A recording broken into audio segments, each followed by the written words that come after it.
autour de la mer Morte, entre mer et désert.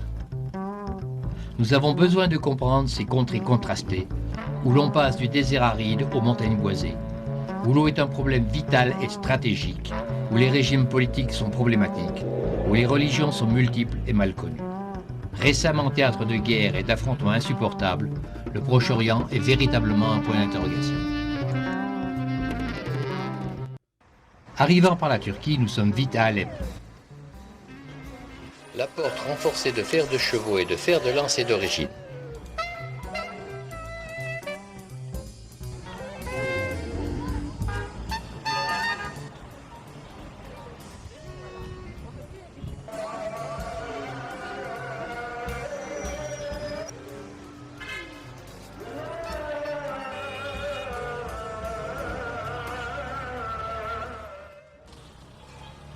La ville a toujours joué un rôle commercial important. C'est le grand marché du Levant.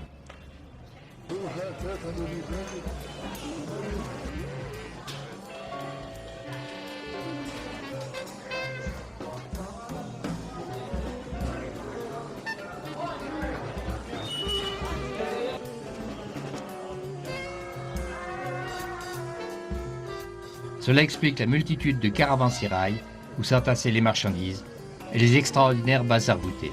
Il y a 8 km de souk. Au XIIIe siècle, la ville comptait 194 bains. Les soins par l'eau permettaient de calmer les personnes atteintes de troubles psychiques.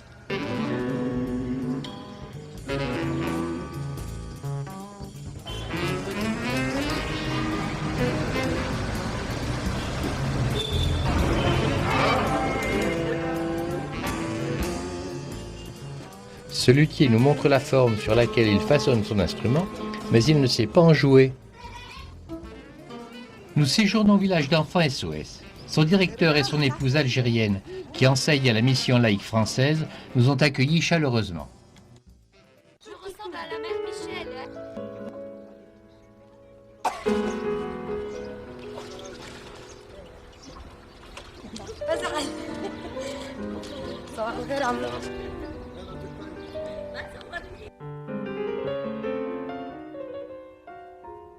Là, ils ont écrit oui pour notre père Hafez Assad, papa ne nous oublie pas. Parce que finalement, c'est le père, lui.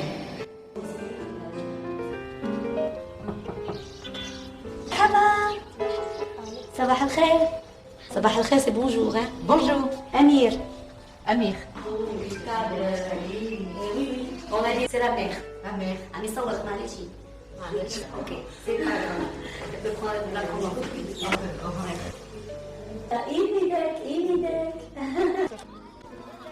Les enfants sont bien pris en compte en Syrie.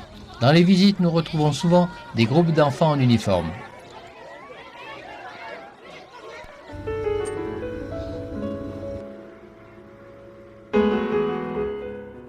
Nous sommes pressés d'aller voir le barrage sur l'Euphrate et le lac Assad.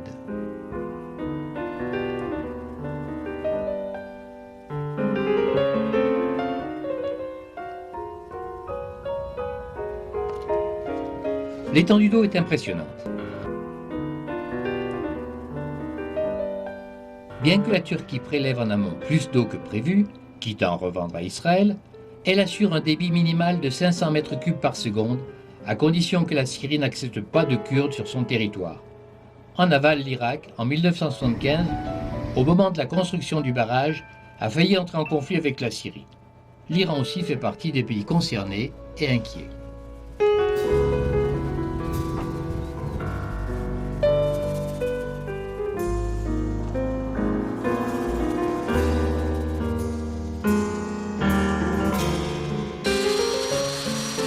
Est-ce par opposition à la tente bédouine que les Syriens riches ont un amour pour les maisons de pierres ouvragées?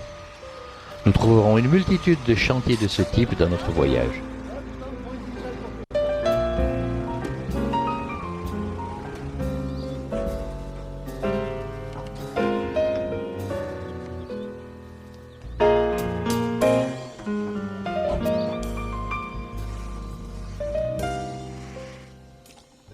Cet adolescent qui apprend son Coran n'en est pas moins curieux.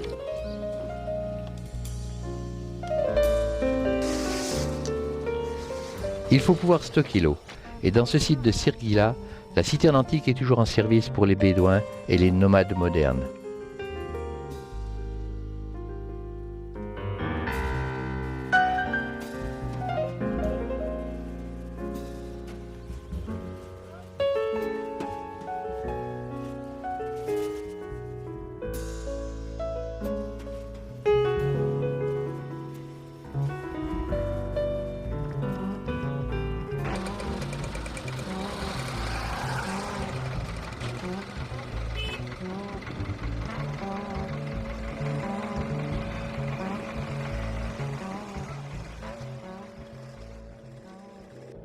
Nous avons traversé la dépression du Gab pour atteindre le site d'Apamé.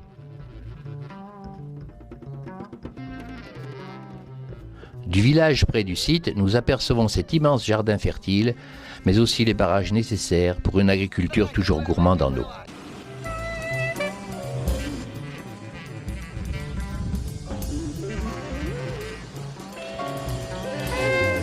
À Hama, il faut remonter l'eau de la rivière Oronte pour la distribuer dans les terres cultivées.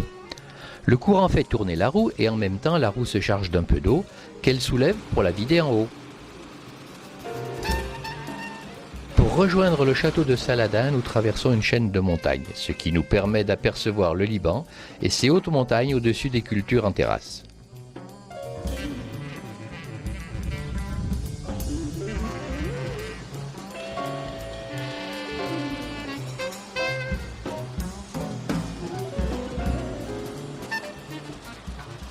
Nous retrouvons la côte méditerranéenne et une zone fertile. Chaque espace possible est utilisé pour des cultures maraîchères.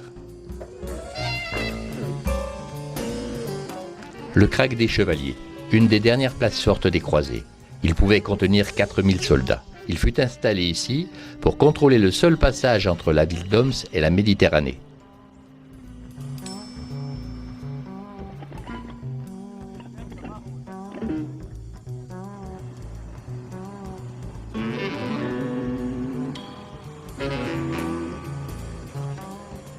Nous roulons vers l'est et la végétation diminue rapidement, car il ne pleut que 2 jours par an environ. Et le hasard fait que nous verrons de l'eau couler dans le désert. Une éolienne actionne une pompe qui puise dans la nappe phréatique.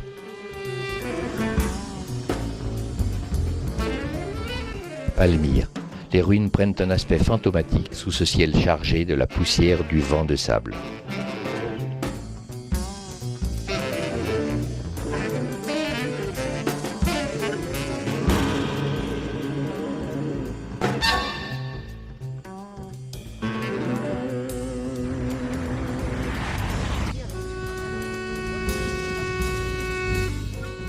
Nous quittons Palmyre et ses courses de chevaux.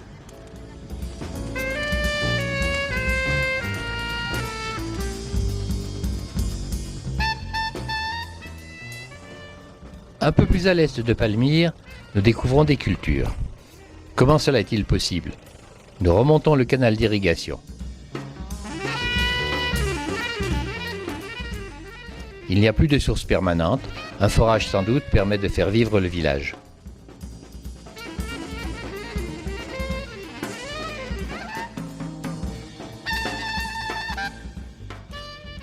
Avec cette eau qui semble providentielle, nous ne sommes pas étonnés de trouver à Damas les légumes les plus appétissants. Damas, capitale de 2 500 000 habitants, était surnommée El Cham, le grain de beauté du désert. Une échancrure verte et fertile dans la chaleur destructrice du désert.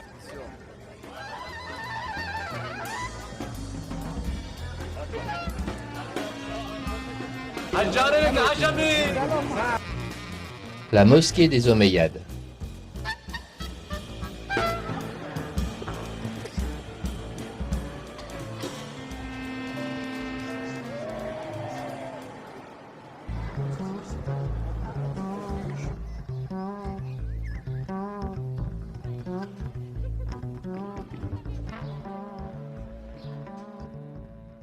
Après la visite de la mosquée des Omeyyades, nous nous refaisons une santé en dégustant ces mésés. Nourriture terrestre traditionnelle qui font apprécier le pays.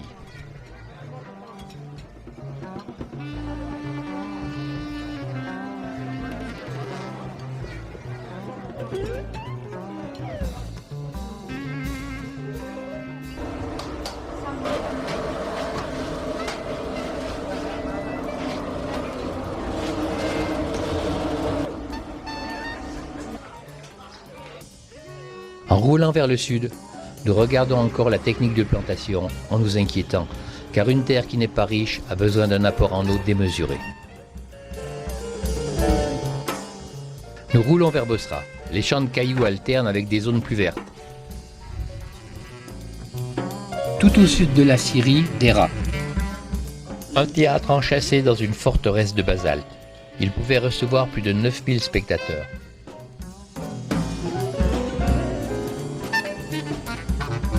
La ville était très grande et les habitations actuelles s'appuient sur des pans de murs, colonnes et pierres sculptées de la ville antique.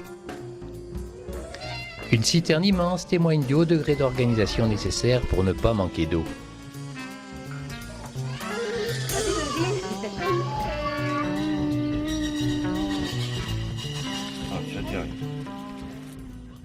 Le Birké, un immense réservoir, 150 par 120 mètres. Il y en a des ouvertures que l'eau passe, mais on ne sait pas jusqu'à maintenant d'où ça, où sont ces ouvertures. On a essayé de faire des ciments ici, des pierres, de coller. Ouais. Ah, d'accord. Mais ça va pas. Alors c'est pour ça il ferme l'eau quand il arrive jusqu'à la ligne là-bas. Nous quittons trop rapidement notre nouvelle amie syrienne pour passer en Jordanie. I am Palestinian.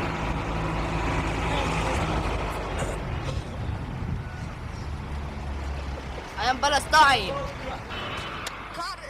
Amman.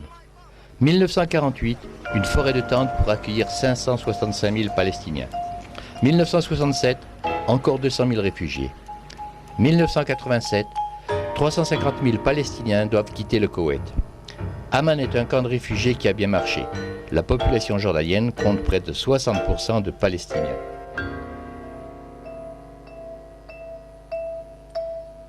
La visite de la citadelle nous permet une vision large. La citerne est à côté les bains.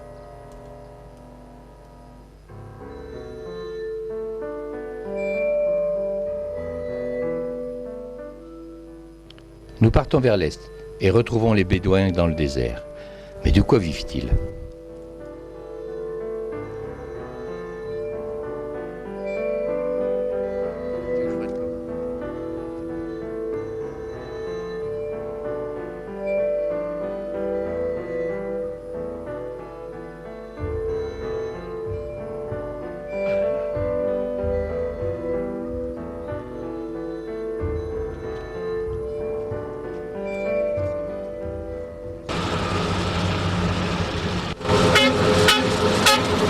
Nous sommes à un point routier stratégique. Vers l'est, l'Irak. Bagdad à quelques heures. C'est la route du pétrole. Les citernes se suivent sans arrêt, en torse à l'embargo.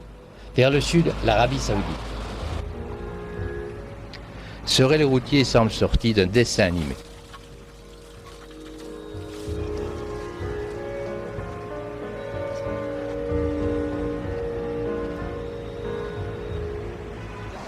Une des résidences de Laurence d'Arabie. Elle n'échappe pas à la circulation. Il faut fermer la porte de 2 tonnes pour être tranquille à l'intérieur.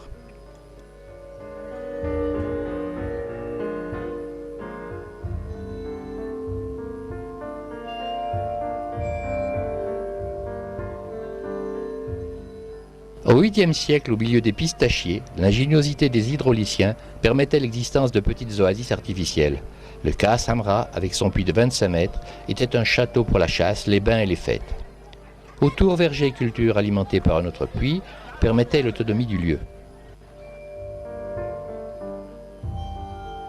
Du mont Nebo, nous admirons un paysage immense sur la mer Morte et les cultures environnantes. C'est un poste de surveillance des villes palestiniennes.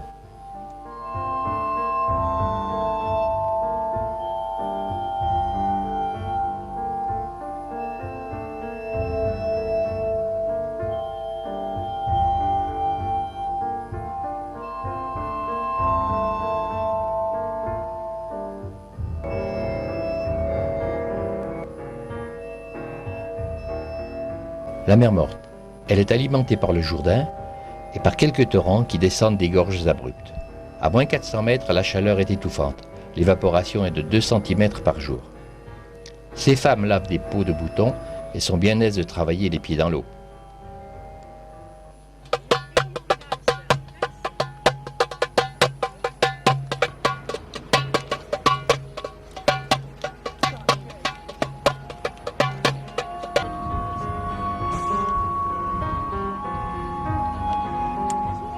La vie n'est pas facile dans ces contrées.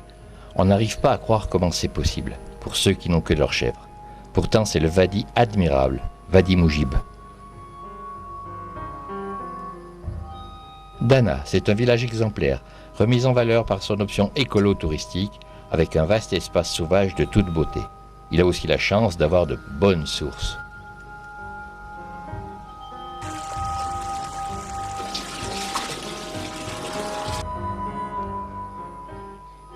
Ce voyage nous bouscule. Sans arrêt, nous passons du désert à la végétation. Et c'est très rare quand il n'y a pas un peu de verdure au loin.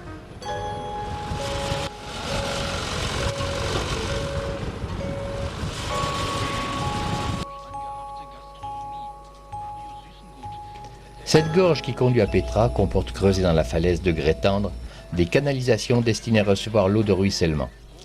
Dallée à l'époque romaine, elle permettait l'accès aux caravanes qui reliaient Aqaba sur la mer Rouge à Gaza sur la Méditerranée. L'échange de myrrhe, cannelle et encens contre les produits de l'Occident a assuré le développement de cette ville.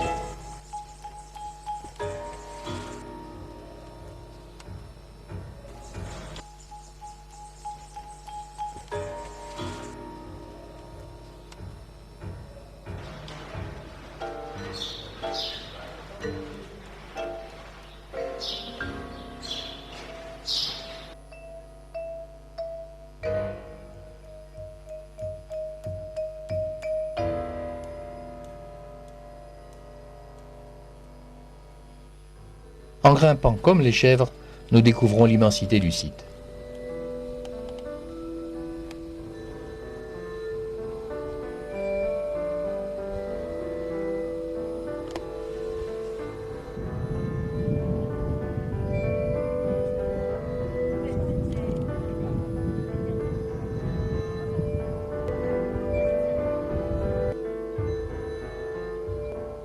Nous sommes à Dizeh, village qui borde le désert du Wadi Rum. Le chef du village nous accueille et nous fait conduire aux sculptures représentant les héros Laurence et Faisal d'Arabie.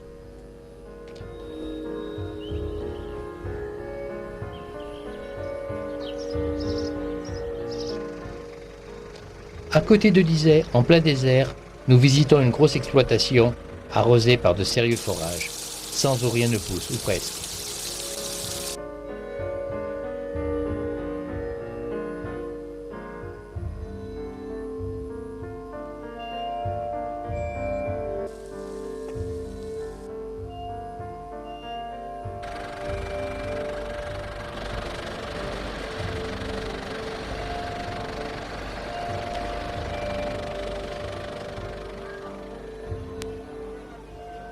Aqaba, le point le plus au sud de notre voyage. Nous trouvons une ville bien achalandée et très agréable.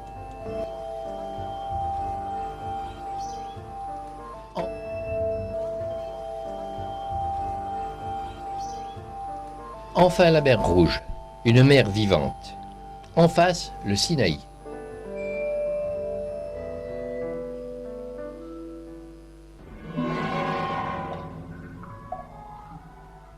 En passant sur ces crocs impressionnants, nous entrons sous contrôle israélien. Nous sommes à Eilat et nous jetons un dernier regard sur Aqaba que nous venons de quitter avant de partir vers le nord. Le désert du Negev ne reçoit que 30 mm d'eau par an et les populations locales sont alimentées par des canalisations de 130 km descendant du lac de Tibériade. Mais le niveau du lac aussi descend. Comme en Jordanie, nous retrouvons les Bédouins, leurs tentes et leurs tracteurs avec citernes. C'est bien le même pays.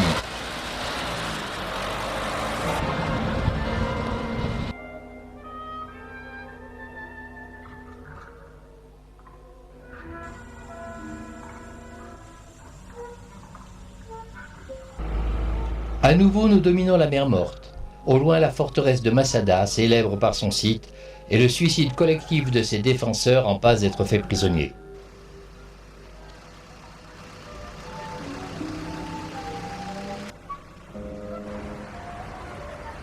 Arad, petite ville moderne, climatisée, où nous retrouvons le centre commercial et le modernisme d'un pays dont l'économie a décollé sans problème grâce aux 30 ans d'investissement des USA.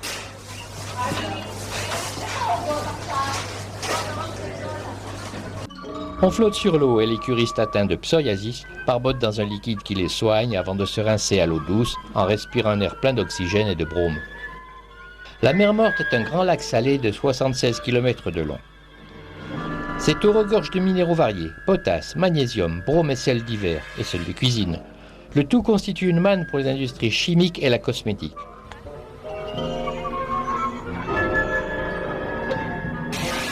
Jéricho, la ville palestinienne chaleureuse, invite à faire ses provisions. Les prix d'ailleurs sont inférieurs à ceux d'Israël.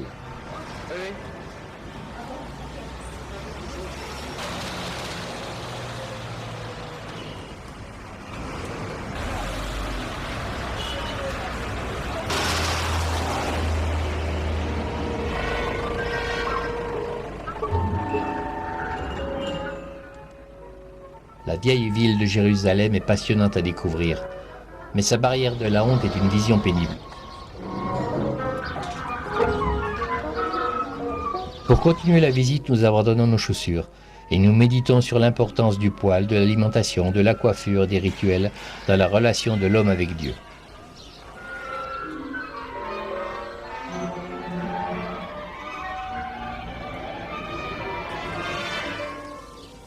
Pourtant, sur ce même site, c'est avec bonheur que nous voyons ce garçon apprendre son cours de maths.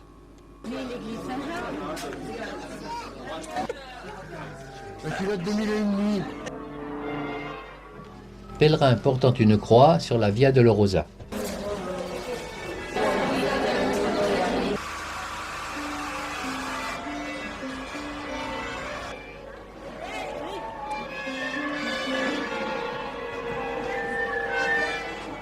Autre religion, autre lieu de culte, autre comportement.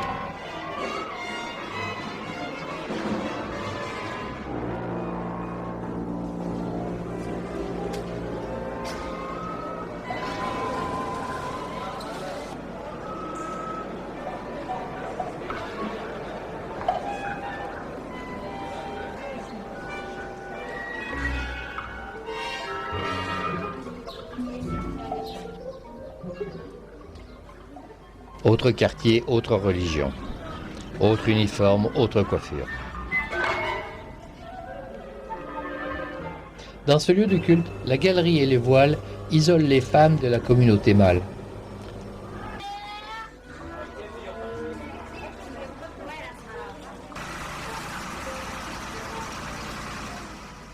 Le commerce extrêmement important nécessite des livraisons fréquentes par des moyens adaptés. Tricycle avec frein à disque pneumatique.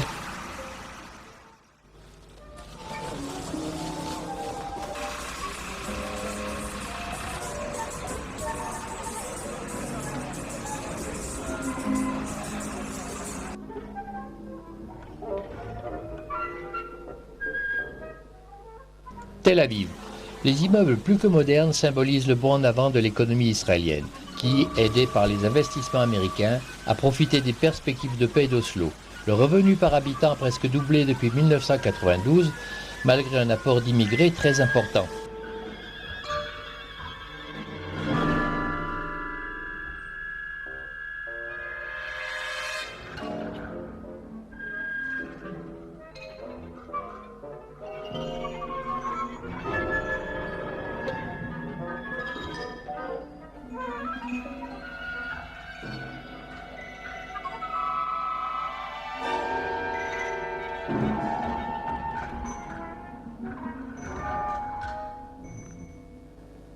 Les aqueducs de Césarée, 11 km de long. Ils ont été construits par Hérode le Grand et restaurés au IIe siècle par Adrien.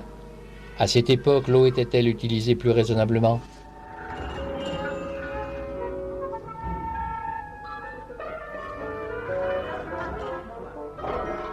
Akko, ou Saint-Jean d'Acre, la mosquée El Jazar est installée sur d'immenses réservoirs d'eau du XIIe siècle.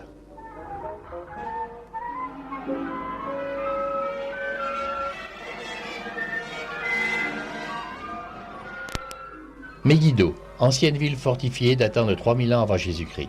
Elle est remarquable par son silo à grains et son impressionnant système hydraulique.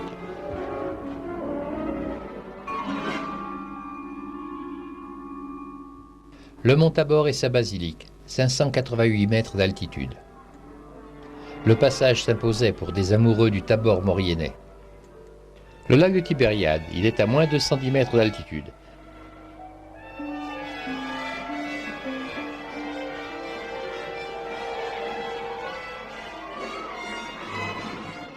Et le Jourdain. Le site est évidemment propice à la vie et à toutes les cultures, mais une surconsommation agricole peut amener la rupture en alimentation en eau potable. Il faudra acheter 50 millions de mètres cubes d'eau à la Turquie.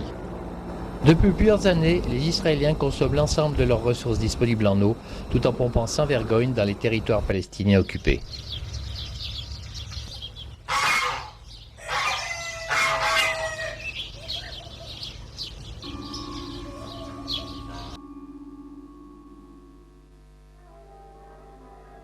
L'agriculture consomme 60% des ressources en eau, mais ne paie que 40% de son prix pour un apport économique de 3% sur le PIB. Mais comment imposer des quotas aux agriculteurs sans ébranler la légende sioniste du retour à la terre et de la transformation du désert en verger ?